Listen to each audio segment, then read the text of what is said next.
Weeks later, one new face started showing up at Mama Buka's shop. A man named Collins, dressed neatly, with perfume that announced him before he spoke. He drove a clean Toyota Camry and always bought everyone drinks. "Ah, life no hard, my guys," he said one evening, flashing his gold wristwatch. "Now your mindset they hold you back. Money no they hide. Now you never find the door to am." Peter stared, amazed. "Oga Collins, abeg, which work you dey do?" The man smiled knowingly. "Business, real business, not all this sweating under sun." John's eyes lit up. "Which kind business?" Collins leaned closer. "Na network, na hustle, na connection. You go use your brain, not your hands. But e no be for everybody. Only those wey ready to move up." He left that night after dropping money for everyone's drink. Mama Buka watched them with tired eyes and muttered, "Na so temptation dey start. Small talk, big regrets." But the boys only laughed. They didn't know she spoke from experience. The next few weeks changed everything. Collins kept showing up with promises, stories of people who made it overnight, and flashy pictures. John was the first to crack. "I go just try small," he said one night. "Make I no be like say I no get ambition." Peter resisted at first as James tried to talk sense into him. But after John started wearing new clothes and moved to a better room, the balance shifted. "Guy, e don't work for John o," Peter whispered to James. "Maybe we dey too cautious." James sighed. "Na so snake dey deceive Eve too. But hunger is louder than wisdom sometimes." John was the first to change. Ever since Collins started buying him food and giving him small support, things began to look different. He suddenly had new shirts, new sneakers, and even a new phone. Mama Buka noticed it first. "John, you dey shine o, wetin happen?" He smiled shyly. "Ah, Mama Buka, God don't remember me small." But Peter and James could see through the smile. They knew God's blessing doesn't usually come that fast, especially in Lagos. That evening, they confronted him at Mama Buka's shop.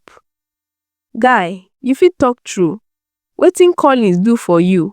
Since you follow am, your life don't change." "No be wetin you think o. The man just dey help me. He say make I dey follow am small small. He get business wey go soon open for us." "Business? Which kind business?" He never talk everything finish, but he say he go change our lives. I believe am. Peter and James exchanged glances.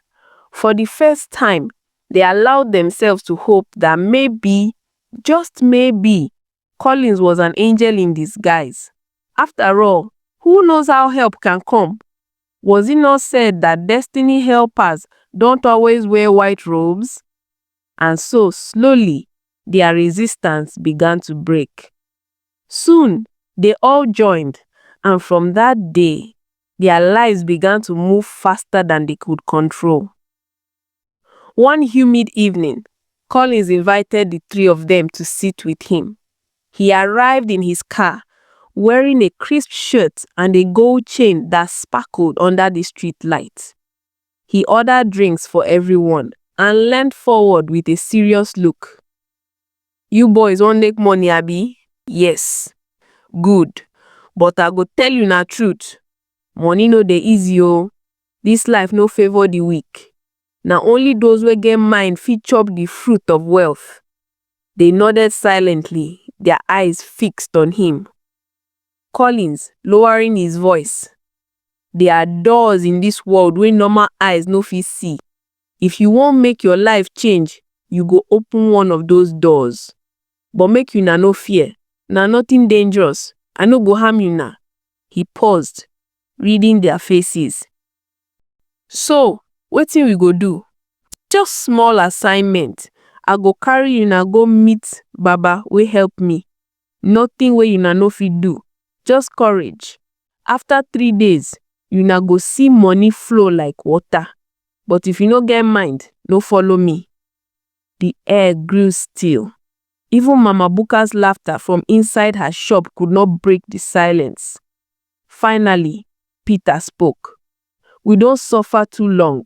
If una just simple task, we go try. Anything we go make us better. James hesitated, looking at his friends, then sighed. If una go, I go too.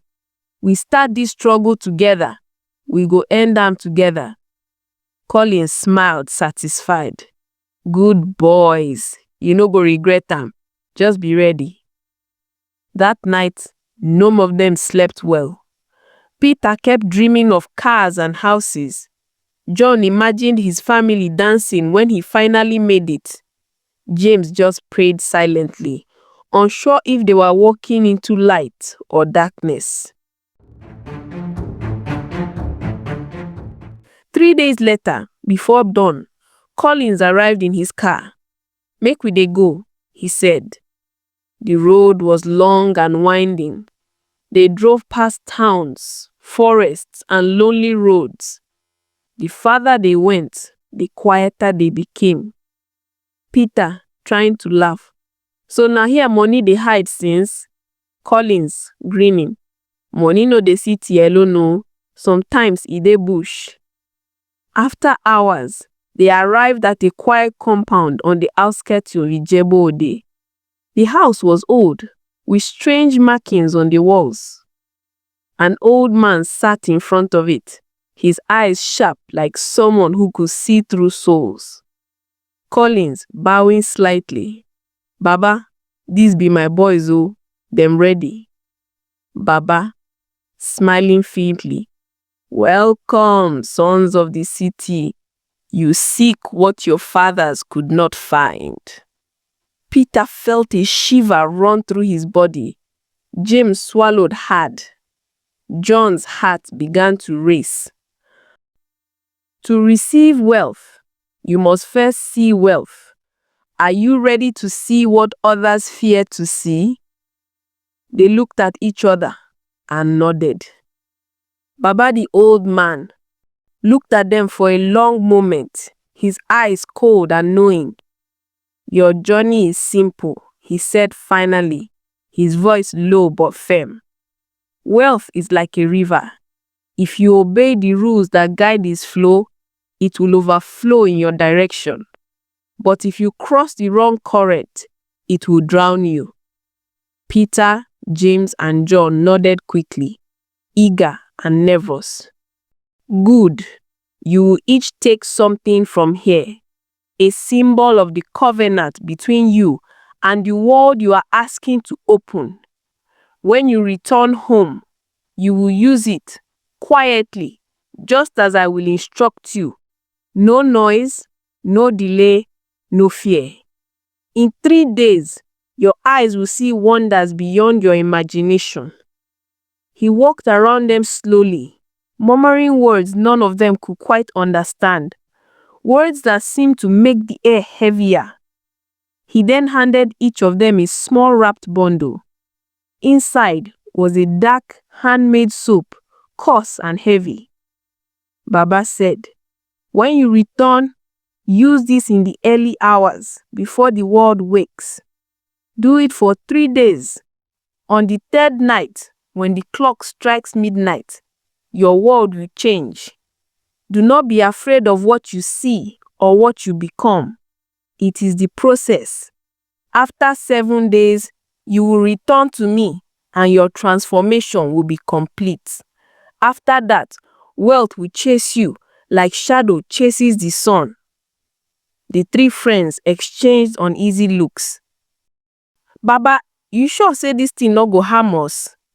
Baba smiling faintly. Harm? My son, every great thing demands courage. The world doesn't give gold to the faint-hearted. Collins clapped his hands once. Una don yam, Baba no dey lie. I tell una say na easy o. Just do am well and wait for your miracle. They nodded slowly. Though something in James' heart began to twist. He could not explain it, but a small, quiet fear sat inside him like a stone.